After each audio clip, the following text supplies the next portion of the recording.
Well, well, well. Look what we have here. Prowess never told me that she had a secret little friend. And such a cute one at that. Oh no, don't worry. I can see that twinkle of concern in your eyes. Prowess doesn't know that I have you trapped in here. In fact, no one knows you're here besides just you and me. Oh, there's no use in trying to struggle. Those magical binding chains will keep you locked up tightly until someone recites the proper incantation. And I'd venture a guess that reciting said incantation will be quite the challenge for you. What with that gag and all. That is, if you're even a magic user. I suppose that if you're spending your time with clumsy little Prowess, that you're either a skilled magic user that pities her and has taken her under your wing, or you came to our coven in search of the aid of a magic user to you and your misfortune. Such a pity that our coven's least talented witch was the first whom you stumbled across in your journey. What a pity. Had you stumbled into myself or anyone else first, we definitely would have been a better fit for the job. You see, as I'm sure that you're already probably aware, by lineage, worthless little Prowess is the heir to control our witch's coven in her elder sibling and grandmother's absence. Such is life in a coven of elderling witches. But you see, myself, along with several other higher-ranking members of this coven, worry about what might become of our little family, should someone as klutzy and unqualified as little Miss Prowess should be in control of so much magical power. I'm sure she fed you lots of pitiful little stories about how me and the others have it out for her. How we bullied her into being the coven bookkeeper. How we don't even allow her near the spell books or to even practice the most rudimentary magical spells. And if we're being honest, which I'm always honest, a lot of what she said was true. We did overpower her, easily, I might add, and stripped her of the tools necessary to perform any significant forms of magic. But it isn't as sinister as she makes it out to be. You see, it's not only just what's best for the coven, it's also what's best for Prowess herself. Bless her heart. She has a lot of moxie, I'll definitely give her that much. But at her level of training, or lack thereof, combined with her natural clumsiness and scattered thoughts, well, it should be obvious that the insane amount of power held by the High Witch would be far too dangerous in the hands of someone like her. Dangerous to the coven and dangerous to herself.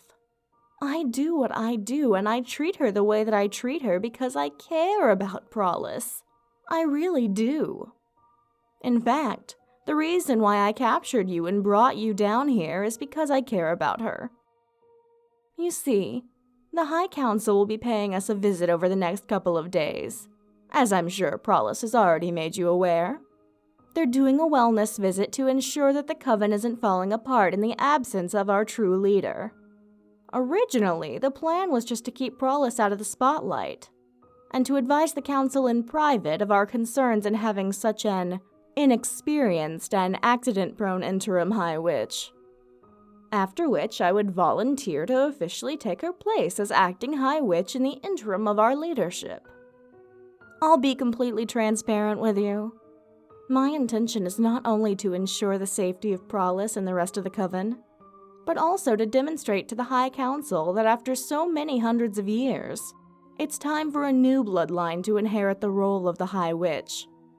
Prowess and her family have grown soft and open to outsiders. It simply is becoming too much of a cloud around their judgment. This coven needs a leader who will put the well-being of our sisterhood and our home ahead of anyone who might put us in jeopardy. No offense, of course. I'm sure that you're an absolutely lovely individual, But as I said before, the reason that I captured you and that I'm keeping you locked away is actually to protect dear sweet little Prollis. Having an outsider roaming freely and unsupervised around our sacred magical text? I sorely doubt that the Council would smile much on such behavior. That's not only grounds to be stripped of all magical abilities, but that's also grounds for more severe and dangerous punishments. And I don't know about you, but I would hate to see sweet little Prollis get hurt or even killed over something as innocent as trying to help a stranger, no matter how charming or good-looking they might be. Now, I know what you're thinking. I'll probably release you as soon as the Council has done their inspection and left, right? Well, you see, that's sort of the bad news, my dear. To put it bluntly, I won't be letting you go. Not in a few days, not in a few weeks. You're just too much of a liability to the safety of our coven. If you run your mouth to the wrong orc or elf and disclose our location, well, there are no limits to the danger that this information could put us in. Many people are desperate to get just a taste of the powerful magic that we practice here and the texts that invoke the spells. We simply can't afford to be compromised like that. But as regretful as I might be about the circumstances, I would like to think of myself as an optimist.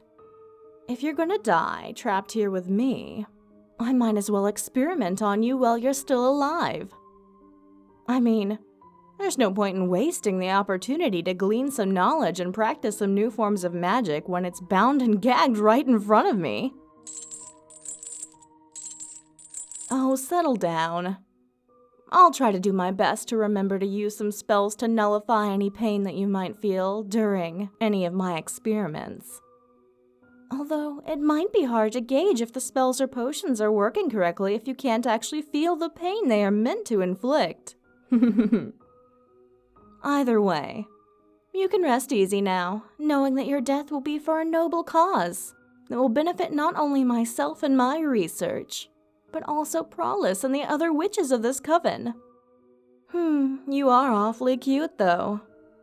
It would be a shame to ruin something so easy on the eyes. Maybe I'll start with your arms first. Or maybe your legs. I'll figure it out eventually. After all, there's no rush. You and I have all the time in the world to get to know each other.